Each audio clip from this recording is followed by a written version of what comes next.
Here we have a moon meal tea sitting in the Yucatan Peninsula in Mexico in a place called Valladolid. And I'm actually here for a freedive course because it's part of my future mission that I want to get to, which wouldn't actually have been possible hadn't I went through a lot of things to get me to where I am today, to actually pursue where I want to go. And I would say it all started when I was working as an elevator mechanic back in Toronto in Canada. I kind of fell into the career right out of high school because I didn't know what I wanted to do or where I wanted to live or what I wanted to do with my life. And so I got this job that was amazing. You know, everyone was very happy for me. I got, it paid well. It was able to afford me to buy a house. And I basically had everything I thought that I wanted in order to be peaceful and happy inside. And I specifically remember a moment.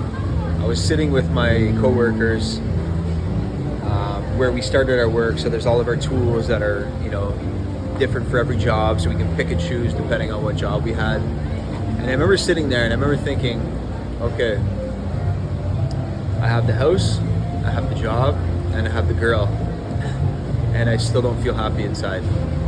Like, I don't understand. Like, I remember this feeling of like this, I just don't understand. And so fast forward, I would say 5-6 years, I always wanted to travel and learn Spanish and like dance and like go to a place where I could just salsa dance and dance with people. And I was so afraid. I was always too afraid. So I always said like, oh, I can't go yet because of this or because of that. And I always had a reason not to go and live my life that I wanted to live. And so one winter, I remember I wanted to go to Nicaragua because there I knew I could surf, I could salsa dance, and I could learn Spanish. Those are 3 goals I had. And I was too afraid. So I ended up going to Whistler, a place in Canada, so I could snowboard because it was safer and it was comfortable and it was, you know, it was in my comfort zone. So I went to Whistler and I was in the terrain park where, you know, people do big jumps and tricks and like people are doing really big, dangerous things.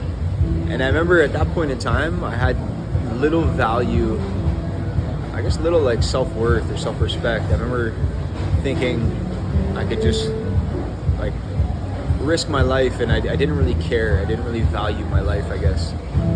So I remember being in this terrain park and 3 people that were really experienced were ahead of me. And I thought, okay, if they make this big jump, like 60-foot jump, 30 feet high from where I am, I can go too. Not really caring about my life or my safety. So those 3 go, 1, 2, 3, they all do big tricks off this jump. I was like, perfect, my turn. So I start going down, down, down. I get off to the jump and I'm at the edge of the jump and I look out and I was like, oh my God, I'm not gonna make it. Like, I'm not making it. And like everything just flashed as I'm in the air, knowing I'm about to crash and destroy my body. And so boom, I land. I feel my leg like collapse into itself, and I just feel my bones crushing. And then I lay there, slide down the hill, and I didn't think. The first thought that came to my mind was, sweet, now I don't have to go to work. And like to this day, I get goosebumps and like anger almost at myself for like having to nearly lose my leg or my life in order to make a change in my life. And so 3 weeks later, 3 surgeries later, I remember sitting, my parents were working out there, so I'm sitting in their condo, downtown Vancouver, and I'm in agonizing pain. I'm in like a boot. I'm icing my leg. I can't put my leg lower than my hips because then the blood would rush through my leg and it would be the most agonizing pain ever. And I remember where they were staying, it was like the party area of Vancouver. And so there was a bunch of kids outside yelling, having fun, you know, drunk, like doing what I would have done 3-4 weeks ago. And I remember normally I would be so confident in a situation like that. You know, I'm tall, I'm fit, I'm confident in situations like that. And I remember thinking, if I go outside, I will be absolutely terrified. If someone even touches me, I will be in agonizing pain.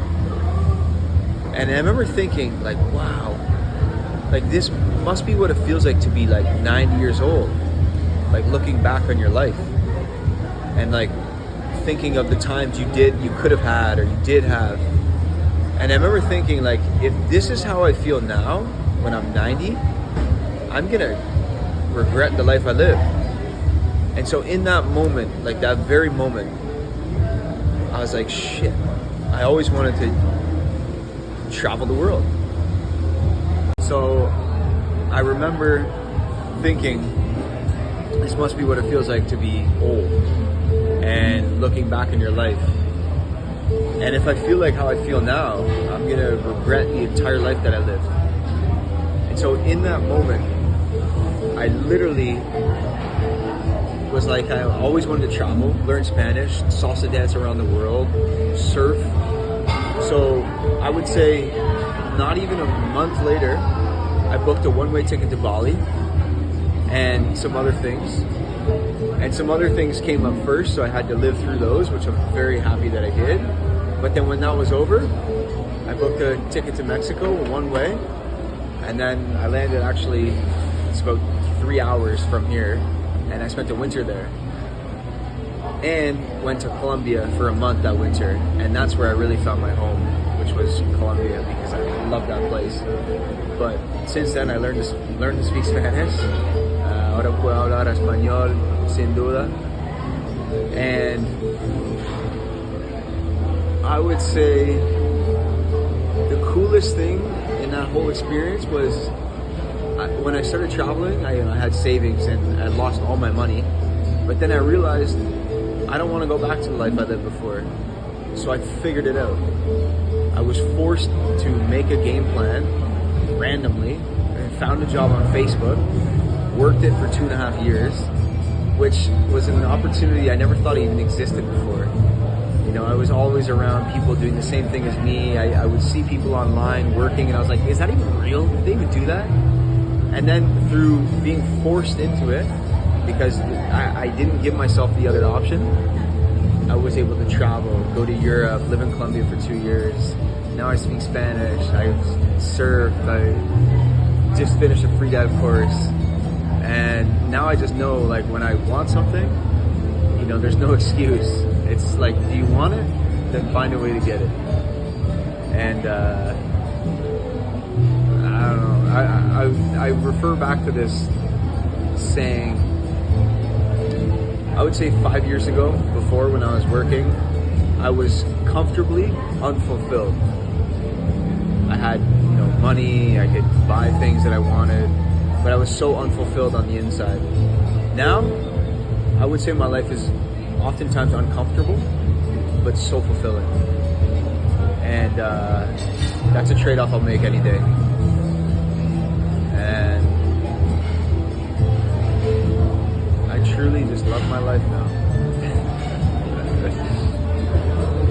Cheers.